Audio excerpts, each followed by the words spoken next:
Evening. So glad to have you all on Zoom. I see Sister Cynthia, Ladidra. Hello, Marguerite Suggs. I see Ro White. Good evening. Good evening. How are you all doing on Zoom? Hello, church family, and welcome to those of you who are joining on Facebook. Just setting up a few things to make sure that we are plugged in both on Facebook and on Zoom. So as you prepare yourself for our time together tonight, if you would, make sure you have a journal and your Bible if you would like to look at the text that we are walking through tonight. And then say good evening. Let me know that you are here with me. I just ran in the house after working out tonight. Worked out. This is my fourth workout this week. Yay me. I had many excuses and opportunities to quit and not show up for myself, but I showed up for myself today. And so we are here. We are here. Hello, good evening. Hello, Sister Tyler. Hello, Sister Brenda, Ladidra. I see Sister Teresa Reeves and all of you all here. When you arrive, just take a moment and speak to those who are in the space, who are in this room. Say hello to them because we're going to do some work together tonight as we explore the 3 R's in the prodigal parable. We're going to be exploring the 3 R's in the prodigal parable. And I can't wait to dive into that with you. So, hi, Crystal. How are you? Hello, Paula. Come on in and say hello. Hi, Casey. So good to see you here tonight. What a blessing it is to be together one more time and to gather in this space together to grow, develop ourselves, and dive deeper. Hey, Mommy. How are you? That is our goal and our intentions on Thursday nights to break down the word. Break down the word so that we can apply it to our lives on a personal level. And that's what we'll be doing tonight, talking about the 3 R's in the prodigal parable. The 3 R's. I'm going to be asking you to participate with me. Hello, Sister Teresa, Tribe of Manasseh representing today. Hi, Sister Marsha Jones Byron. Love you, love you, love you. So good to see you here. If you're on Zoom, do me a favor and text somebody real quick. Invite them to join us for this conversation tonight. I'm sure their lives will be made the better from this conversation. Hey, Christopher. Good to see you. Let's dive in. Y'all ready to dive in? We're going to be talking about the 3 R's from the prodigal son parable.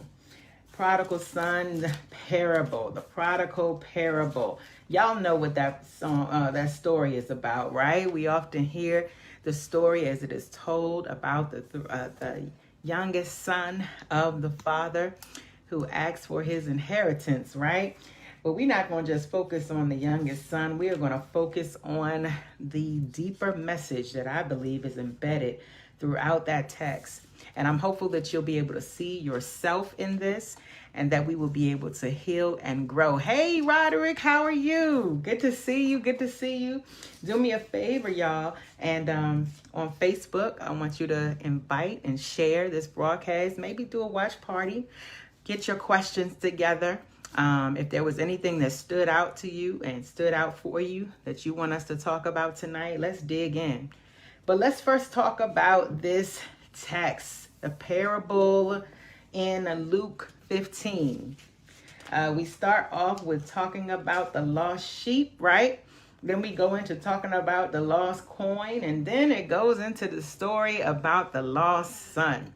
I would suggest to you, and I want you to put your thinking cap on tonight, Sister Connie. I want you to put your higher thinking mindset on tonight, Sister Ro, because I want you to think about yourself within the context of this text. And I want you to stretch your mind beyond what you have always heard.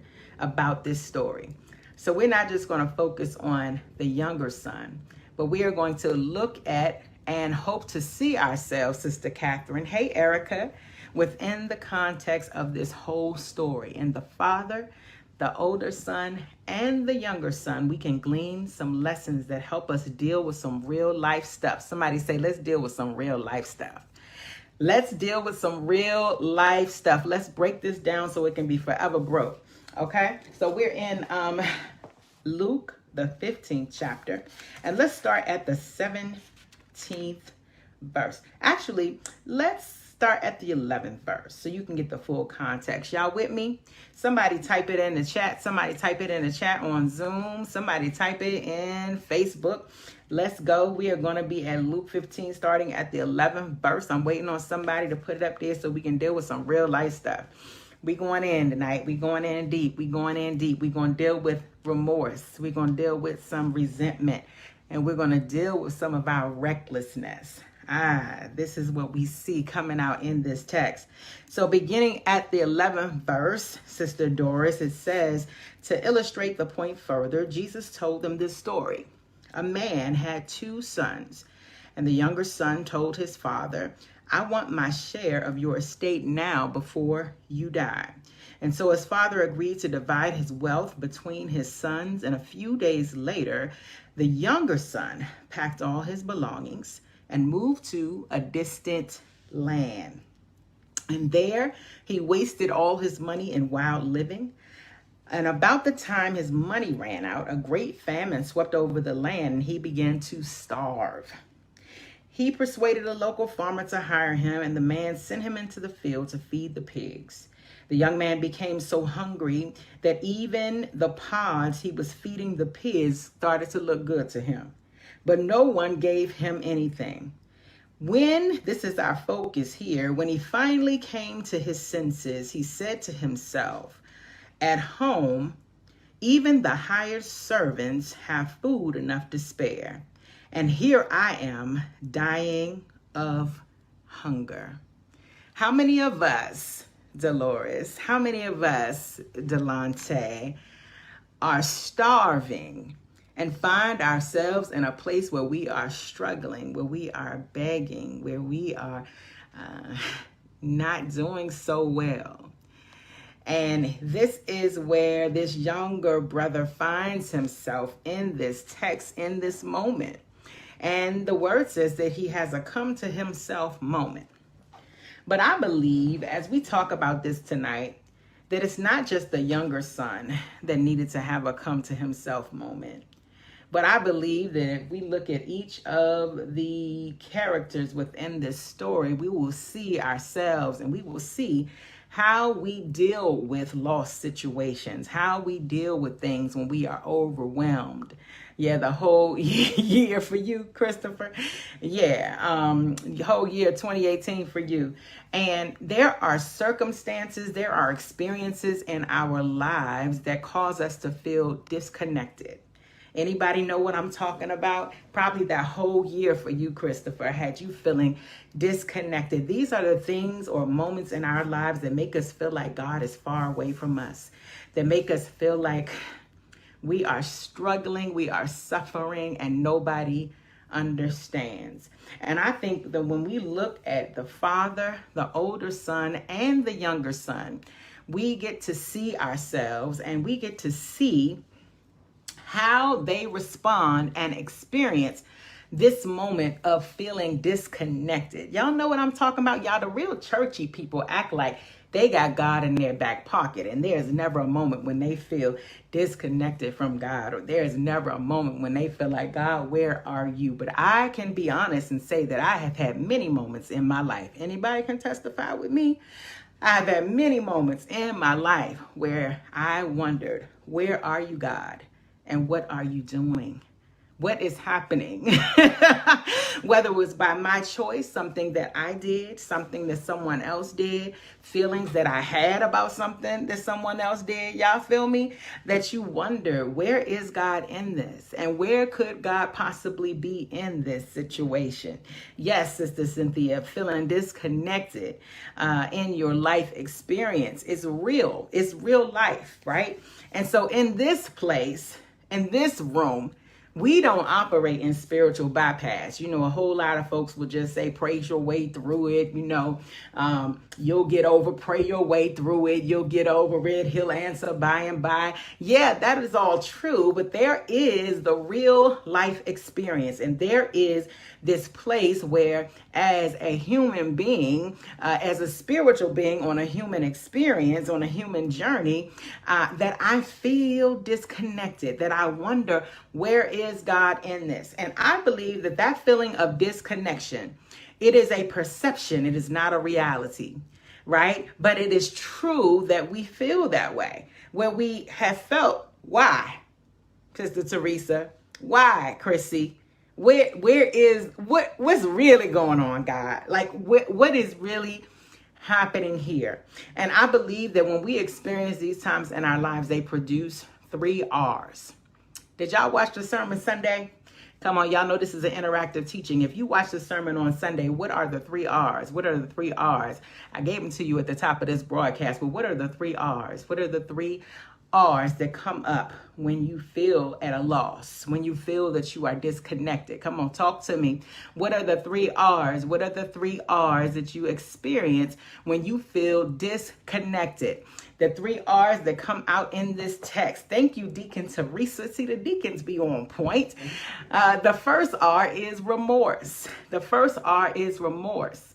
I believe that the father in this text was experiencing some remorse. Although we can tell this story in the context of him being God the Father, I want you to think about him in this tonight from a personal and physical perspective.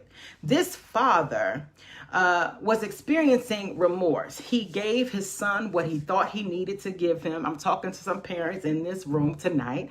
He gave his son just like you, gave his daughter just like you, what he thought he needed to give them, what they asked for. And when he gave his son what he asked for, he walked away from him.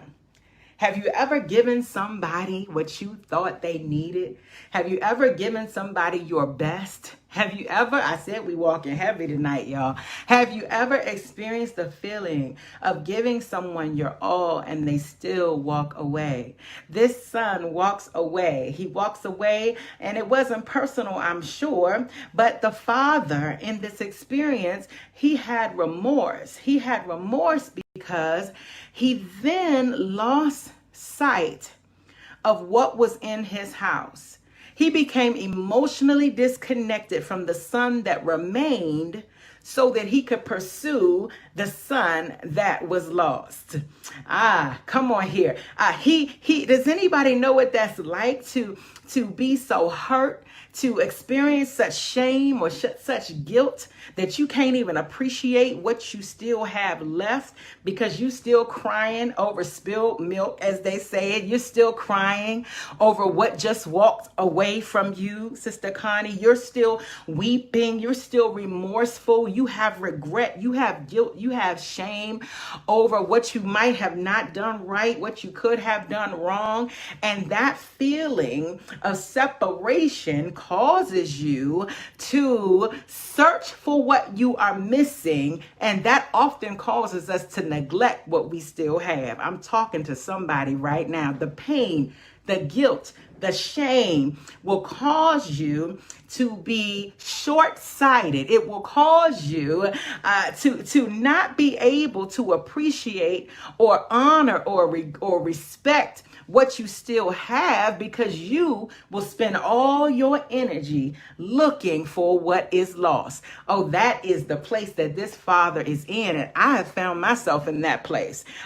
Mourning what you've lost and can't be grateful for what you have, right? That sense of emotional abandonment, emotional disconnection, disappreciation, lack of gratitude for what you have, because you are still mourning what's gone. And some of y'all are mourning relationships that have been over for decades. You are mourning rejections that happened years ago. You are still mourning an absence or something that was missing from your childhood, but God has been trying to fill in the gaps. God has been trying to heal those wounds. But when you are remorseful, when you hold on to the shame and the guilt, you will leave everything that you got that still got value, because you are searching for what you lost. I'm talking to somebody right now, Lisa, who is in that position where you feel such remorse that you haven't been able to move on with your life. You have not been able to move on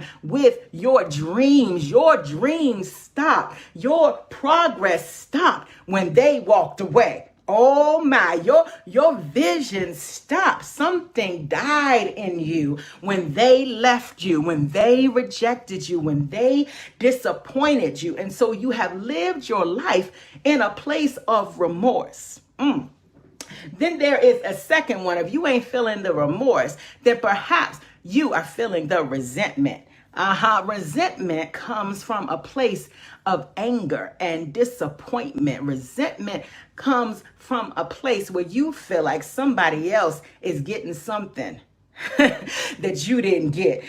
Resentment is very closely related to anger. It's a negative feeling where, based on what somebody else got or based on what somebody else received, you re-experience the past pains of rejection and the past pains of disappointment, so that you become mad at that person for something that's connected to your past. I know I'm walking deep right now and I'm walking heavy, but when you have resentment towards someone, you are actually mad at them based on an anger that don't have nothing to do with them. It is a trigger, Lakeisha. It is a trigger. And so the older brother we see in this text, y'all, he had resentment towards his younger brother because he had the nerve to leave the house. Don't you know that there will be some people that will be mad at you because you had the nerve to live your life? Because you had the nerve to be bold enough to step outside of the comfort zone, to do something different from what the family always did. They will be resentful towards you for growing. They will be resentful towards you for making a decision that you want something different. It might be a mistake. It might be something that doesn't make sense to them, but the resentment will direct that anger towards you. And so we see here in this text, Cherry, that this older brother, Sister Casey, he is mad at the younger brother for stepping out of the comfort zone. Have you ever been mad at somebody for doing something that you were scared to do? Oh, let's talk about it. Have you ever been mad at somebody else because they moved on? They didn't want to stay and wallow in defeat. They didn't want to stay in the comfort zone, and seeing them grow did something to you. Y'all don't want to be honest about it. Seeing them write the book and release the book did something to you, because you know you got a book in you that you should be writing. Yeah. Seeing them move on in that relationship with somebody else, it does something to you, because you know you still stuck in your mind in a relationship with that person. Yeah. So you scared to do what you want to do, scared to do what you're purposed to do, scared to do what you are called to do, but you resentful of everybody else that's walking their path. Ah, my goodness. Some folks will be mad at you because you choose to live your life. And so this brother is disappointed. He's mad at the father Like, how come he gets to have the money? How come he gets to go out and live? I've been here all this time. He's directing his anger. It's misdirected anger. He's directing his anger at the father and at his brother, but who he's really mad at is himself. Oh, can I help you tonight? That what you're really mad about is the fact that you haven't stepped out there. What you're really mad about is that you have let your fears keep you from moving on. What you're really mad about and disappointed about is because you haven't done what is in your spirit to do. Yeah. If you mad, say you mad. If you mad, say you mad. I'm mad. I'm mad because I see you doing something that I know I have a gift to be doing too. And so then we start comparing ourselves to others. Y'all hear me? You start comparing yourself to someone else for being big and bad enough to do what you were scared to do. And so here is this brother talking about, how does he get to have the money? How does he get to have all of his inheritance? And I'm living in a house with you.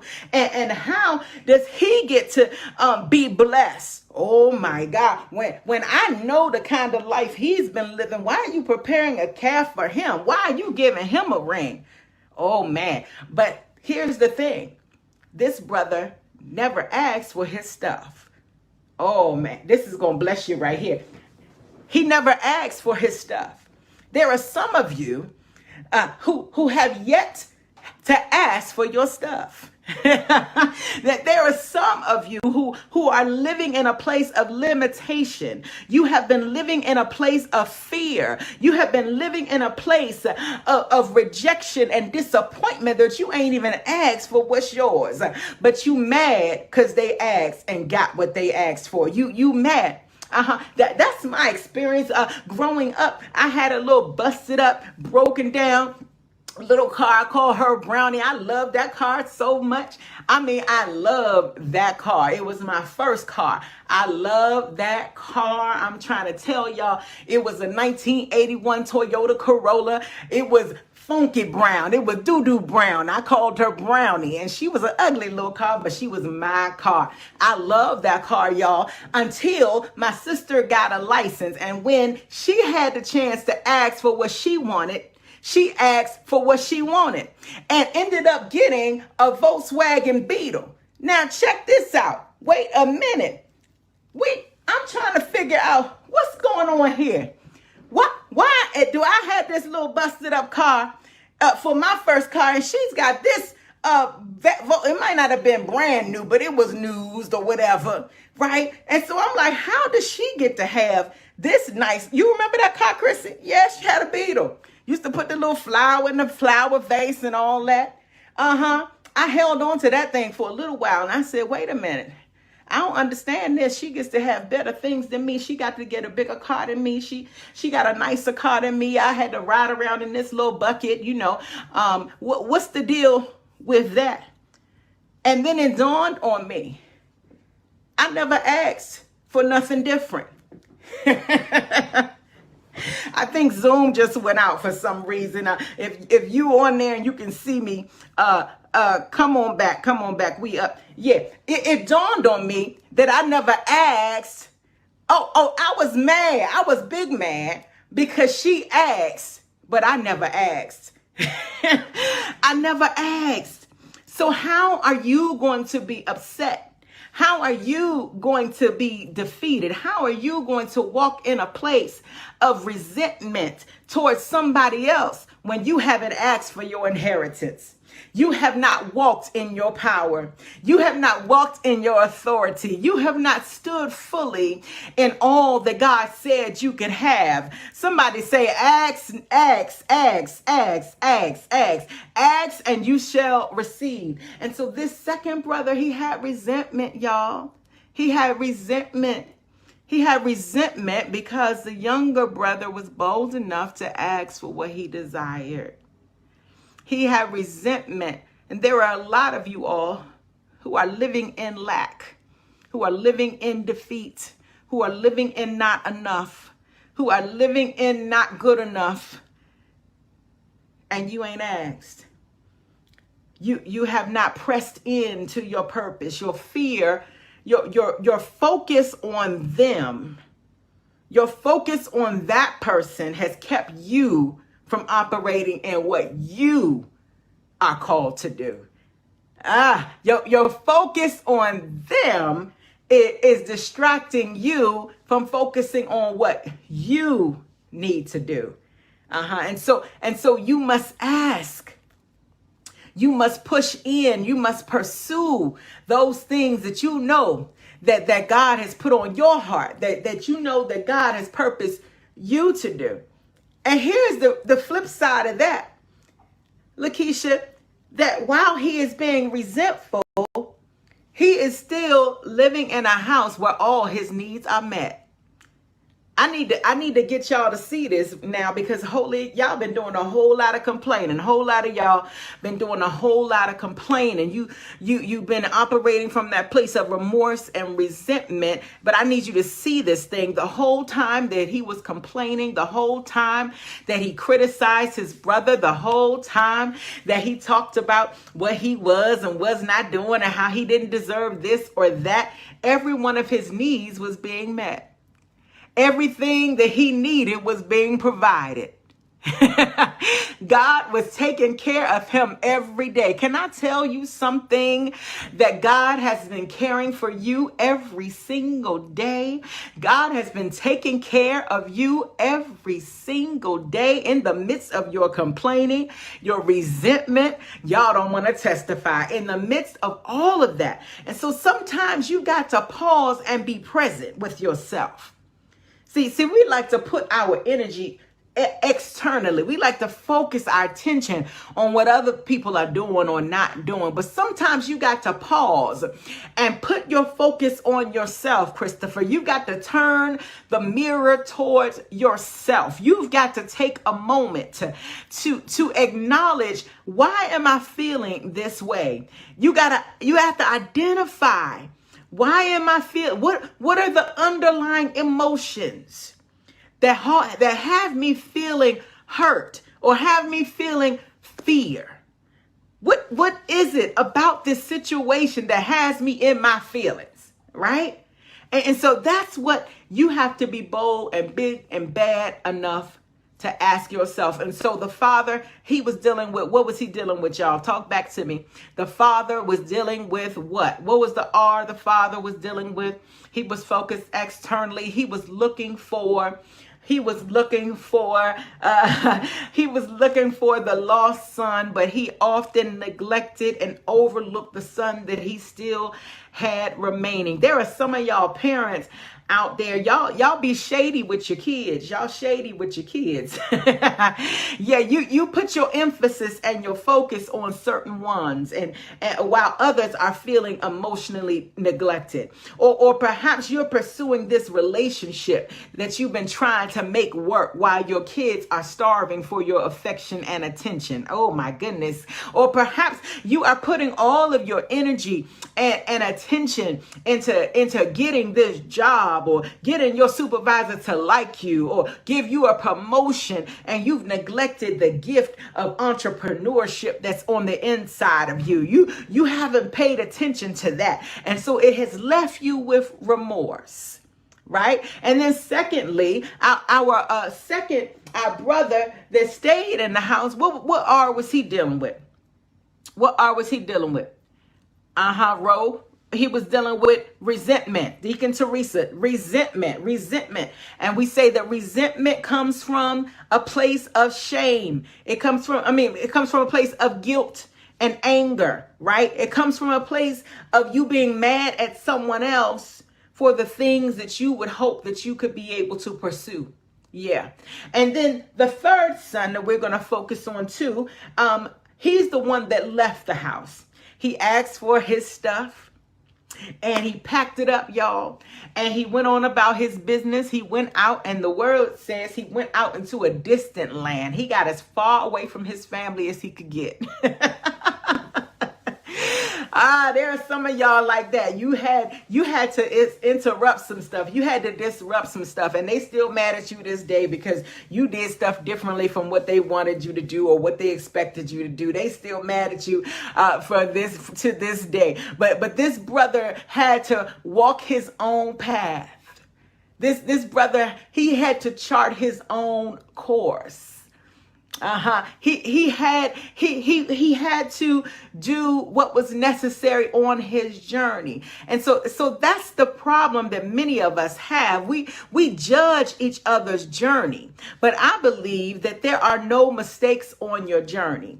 That some of us, we are just wired differently. We have a purpose that causes us to go through things a different kind of way. And people will judge your journey. They will talk about you, about how you got from point A to point B. They will criticize you. They will condemn you when they don't understand you. They will call you the strange one, the weird one. They will call you the one that follows the path that they don't make no sense. They don't understand you, right? They don't get you. They trying to figure out why you got to do things differently. Why you got to do all of that when everything is right here? But I believe that there is a divine purpose in us that will sometimes call us away from our comfort zone. It will call us away from what is familiar to us. It will call us out of the path that everybody else has followed. It will call us out, right? And so, Doris, they'll say, you left us. You abandoned us, right? And so this is the experience that this brother had. He had to step out. He did not find himself until he stepped out. So I need to free some of y'all from some guilt, from some choices that you've made, from decisions that you have made, from some choices that you have made that you're still judging yourself about, you're still criticizing yourself about. You're not even able to move on with your life because you're holding on to the pain of rejection that you did things a different way. I need you to free yourself tonight because your journey is your journey. The way that you have to go is the way that you are called to go. And it might not make sense to nobody. Nobody might not be able to understand it. It might seem foolish to them. But if you are bold enough to step out, if you are bold enough to change the course, everything ain't gotta be perfect. And everything don't have to make sense. And there might be some slip-ups along the way. But every time I have slipped up on my path, I landed in the right place. I'm just trying to tell the truth. I've had some slip-ups. I've made some what people will call mistakes. I have been distracted. I have done some foolish things. But every time, God is so sovereign. God is so sovereign. God is so sovereign. I believe he know what we going to do before we do it. And it's our journey, Lakeisha. I believe that God, because this is what makes sense to me. If God made me and God made my mind, even though I have free will, he already know what steps I'm going to take. He wrote the ending of my book before he created the beginning. So even my mistakes are divine. Y'all ain't ready for me. Even my mistakes are anointed. Oh my God. Y'all don't want to hear it. Even my mistakes are anointed because God has a way of strategically designing my life in such a way that even when I think that I have gone down for the last time, that's the moment I find myself. Even when I feel like I ain't going to recover from this, that's the moment that I find myself. The word says, even in his recklessness, recklessness, in his acting out, in his rebellion, in his decision to go another way, in his decision to ignore the consequences. Have you ever ignored the consequences of your behavior? Oh yes. Even in the midst of his ignoring the consequence of his behaviors, he found himself at the lowest place he could get.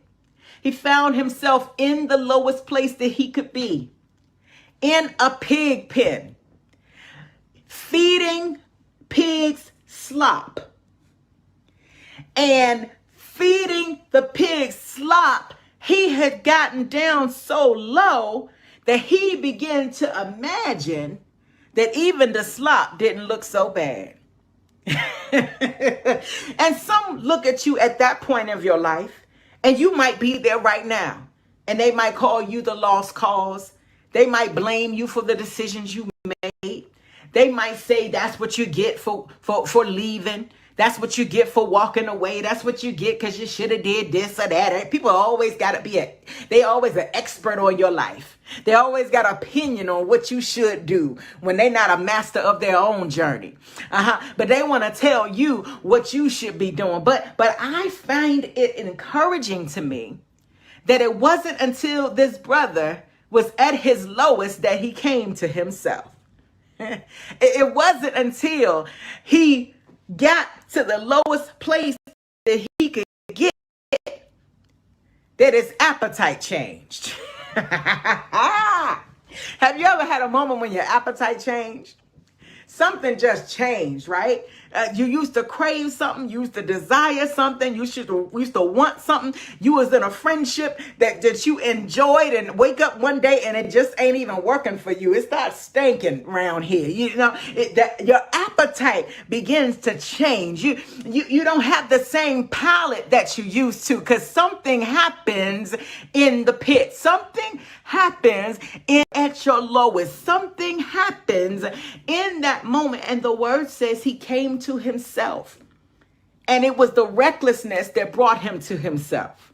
I came to tell somebody it's your remorse that's going to bring you back to yourself. It's your resentment that's about to bring you back to yourself. It's your recklessness that's about to bring you back to yourself. Because when you think you've gone the lowest you can go, God will meet you right there. And the word says in this text that he came to his senses. And this is what I want you to hear, and I'm done. He says, at home, the hired servants have food enough to spare. And here I am dying of hunger. That's all I got to say. I need you to see yourself. I need you to see how you've been struggling in remorse. I need you to see how you've been struggling in resentment. I need you to see how you've been struggling in your recklessness, and come to yourself right here. This is a come to yourself moment. When you realize that the servants in your father's house are eating better than you. You have no reason to be hungry. You have no reason to be starving. You have no reason to be struggling. You have no reason to be broken. When you know who your father is, when you know who your father is and what your father can do, you make up your mind, Chrissy, I got to go home. I got to go home. I don't know how I got this far from myself. I don't know how I got this far away from what I originally wanted. I don't know how I got in this place. Have you ever been in that place where you're like, I don't even know how I got here. But guess what? I'm going home. I know one thing. I'm going home. That is the moment I need you to catch tonight, y'all. That there will be moments in your life where you feel far from God. There will be moments in your life where other people disappoint you, where they hurt you, where you are saddened by their choices. There will be moments in your life where you make decisions that you aren't proud of. There will be times when you will disappoint yourself. There will be times when you feel that you have disappointed God, but there is nothing that you can do to separate you from God. And so despite the remorse, the resentment, and the recklessness, despite all of that, When you find yourself at your lowest moment, God is right there. So that's all I came to say to you tonight. I don't know the details. But I know you carrying some resentment. I don't know the details, but I know you've been reckless. I know you've been doing some stuff you ain't got no business doing. I know you've been pursuing some things that you thought you wanted, and when you got it, it turned out not to be as good. I know that you are struggling with remorse and resentment, and you have some feelings based on things not working the way you thought they should have worked. And I know you have now attached that feeling onto God, and this is causing you to feel separate from him. But God is not judging you. You're judging you. God is not the one judging you. You're judging you. It is the way that you are judging yourself that is disconnecting you from the God that is within you. Because what I know for sure and for certain is that God will never leave you and never forsake you, no matter how remorseful you are, no matter how much resentment you carry, and no matter how reckless you've been. How are you? Welcome this evening. So glad to have you all on Zoom. I see Sister Cynthia, Ladidra. Hello, Marguerite. Every day you wake up, you are at choice. You get to choose how you're going to respond, how you are going to move through this life, whether you're going to continue to act out in remorse and resentment and regret, or if you're going to choose to wake up and I'm going to be free today. Every day you are at choice. And so you always can choose differently. You always can change your mind from one moment to the next. You can be defeated, broken, and in despair. And in that moment, you can choose to have joy. In that moment, you can choose to get up. In that moment, you can choose to do something different. So what are you choosing?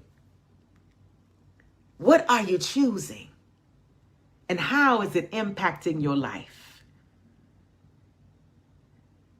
Because it's time for you to come back to yourself. That illusion, that perception that you are far from God, it is not true. You are far from yourself. You are far from your higher self. You are far from your divinity. You are far from your greatness. You ain't far from God. So it's time to choose differently. So we say, heal us, God. Heal us from the past pain. Heal us so that we can see what we got right here. Heal us so that we are no longer jealous and resentful and hating and disappointed and expecting somebody else to be to us what we need to be to ourselves. You know how much time I wasted being mad in friendships and relationships because folks ain't loved me the way I wanted to be loved or the way that I thought I needed to be loved. And so I would resent them. I would have an attitude with them. I would cut them off. But what was really happening is I wasn't giving myself what I desired. I wasn't loving on myself. I wasn't serving myself. So this second brother, he mad because his younger brother got his blessing, got his inheritance, and went away. But what he really mad at is that he was not caring for himself, that he wasn't attending to his own needs, that he wasn't making sure that he was growing and that he was stretching and expanding and doing what God called him to do.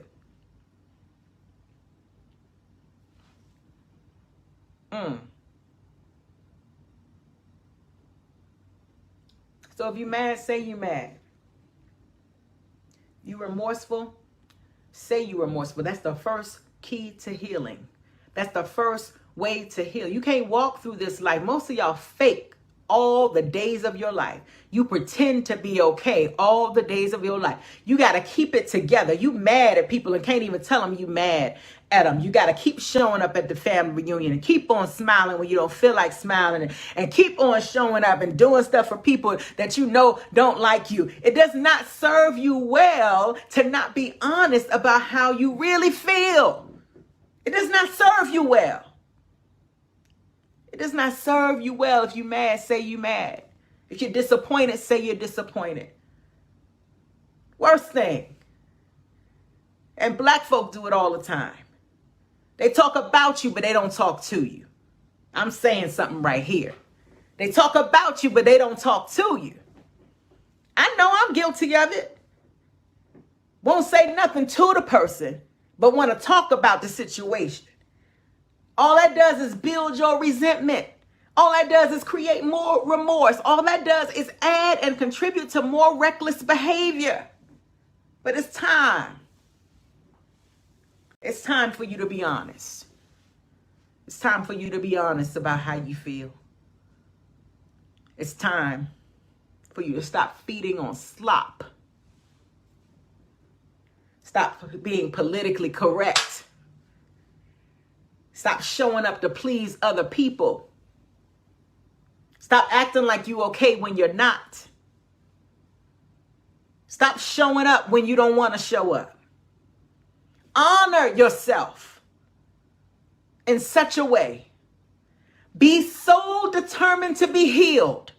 Be so determined to be whole that you are tired of faking. Be so determined to be healed that you will stop pretending. Be so determined to be whole that you will stop faking. Be so determined to be whole because God can't heal what you hide.